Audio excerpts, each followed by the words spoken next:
Hey YouTube, this is my HTC Sensation, and today I am going to be reviewing it. Okay, so, just a little information about myself.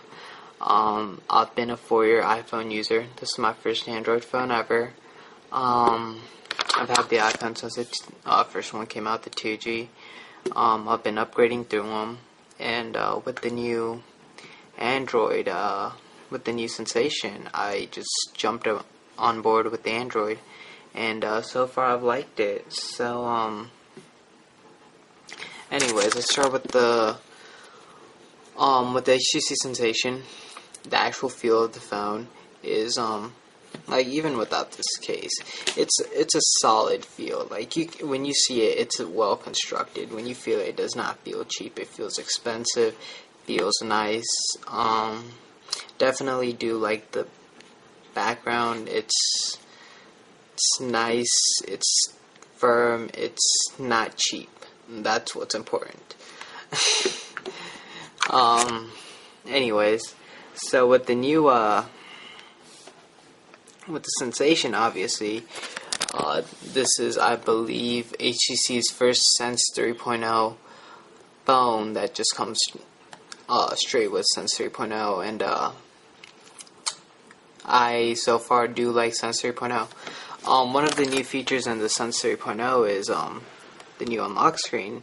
You see 4 little apps right here. Phone, for me it's phone, camcorder, camera, and messages. I mean, those are the quick 4 you always need. So those are my 4 right there. You can either drag them and drop them, or alternatively you can just grab the ring and unlock it like that. Obviously you can have a password. I do like the animation, and right there you can hear the weather app going. I do like the 3D view. Definitely a cool feature. I do like flashy and nice, so I mean, I guess that's what Sense 3.0 is supposed to be all about. Personally, I like the flash. It just adds a little excitement to the phone. This is the weather app, obviously. One of the features HTC has been pushing with the new Sensation. Definitely cool. It's thundering outside, so it's showing the thunder animation and rain. Very cool. Very cool feature in my opinion. Now people have been talking about that the Sensation is going to be defeated by its rival Samsung Galaxy S2, and I mean, personally, I guess it ends up coming down to what you feel is important. For me, it was having a good software experience. Definitely was tired of the iOS software system, and I felt like with the Galaxy S2 it's too similar to the iOS, so that was the biggest point for me, the software. Both phones are dual core, which honestly is more than enough. This has about a gig of RAM. I believe it has like 786 megabytes, about 200 shy from a gig, about, give or take a couple megs. The Galaxy S2 does have more RAM, and one of the things with the HTC Sensation is that with the next update, the bootloader is going to be unlocked, and HTC announced with the next update we're going to have unlocked bootloader. Unfortunately, the same cannot be said about this Galaxy S2. For people who want like the fastest possible phone, I'm sure once the bootloader has been unlocked for the Sensation, they'll find a minimum version OS that you could probably install and make this faster than the Galaxy S2. I mean, if that's your thing. Personally, I like the flash. I don't mind it taking up more RAM.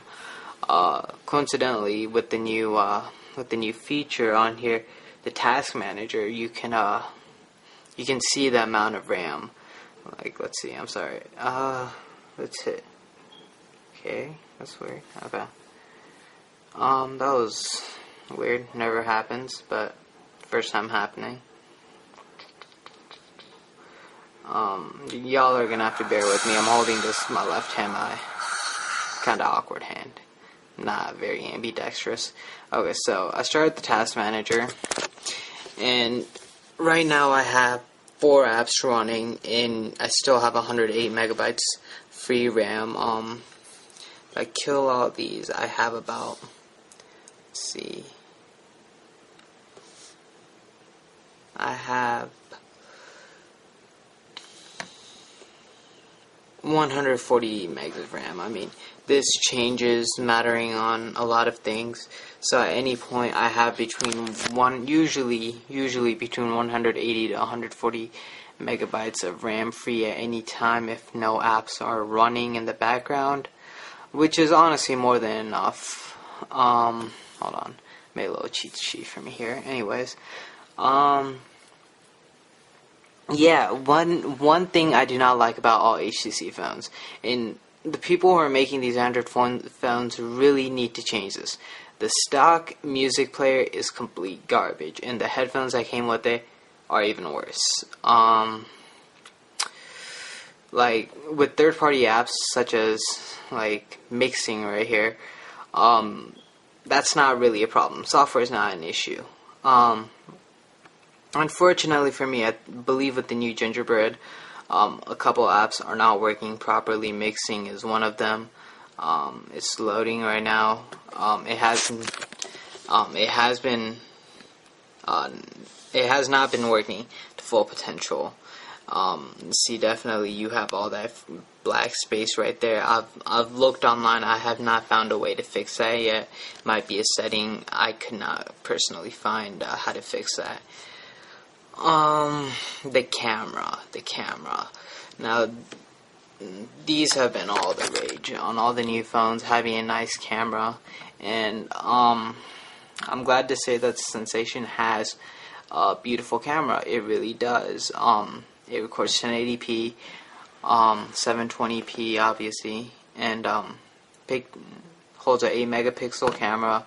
It has a very nice lens. It really does. People don't talk about the lens very often, and that's the main picture quality, and it does have a nice lens. Although the lens is not as good as maybe an iPhone 4, it's still damn good. It's top of the line. One thing I really found this extremely annoying is with the task manager,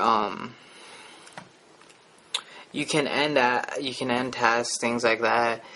It's just a hassle going home and then hitting task manager. If they really wanted to up their game, what I would say is when you have this drop down menu, have like a task tab or something, like add it right here, because it's just so much more convenient instead of going home and then going task manager. I mean, there might be a way to do this. I personally have not found a way to do this, but having the task manager as a drop-down menu would be a lot more useful. Obviously, messaging. One of the things I loved about the iPhone is how well the iPhone worked, and how organized the messaging app was. So obviously, like, I'm not gonna I'll open a quick one, but see, oh, why did I hit the home button? Let's see.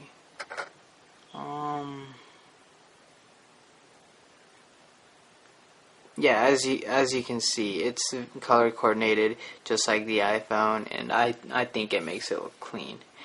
I mean, in general, this is a good phone. I do like the Sense 3.0. It works pretty well. I have not found like what I would call disturbable lag. I mean, I guess on the camera it seems like there's a lot more lag than there really is, but honestly, in real life, there's no real lag. I do like what HTC is doing, and I think with a few changes, this could be, it would just be over the top. And I do like this phone. I give it a 5 out of 5. For a first Android phone, I love it. I didn't think I'd be able to get acquainted with it after being, an iPhone person for such a long time, but definitely a nice phone. One thing I don't like about this, I mean, I guess I'm just used to an iPhone, but like, just the way it's set up, I guess. I mean, I'm sure I could theme it and get it to work well, but I mean, I think they could probably clean that part up. before shipping the phone out, I guess. But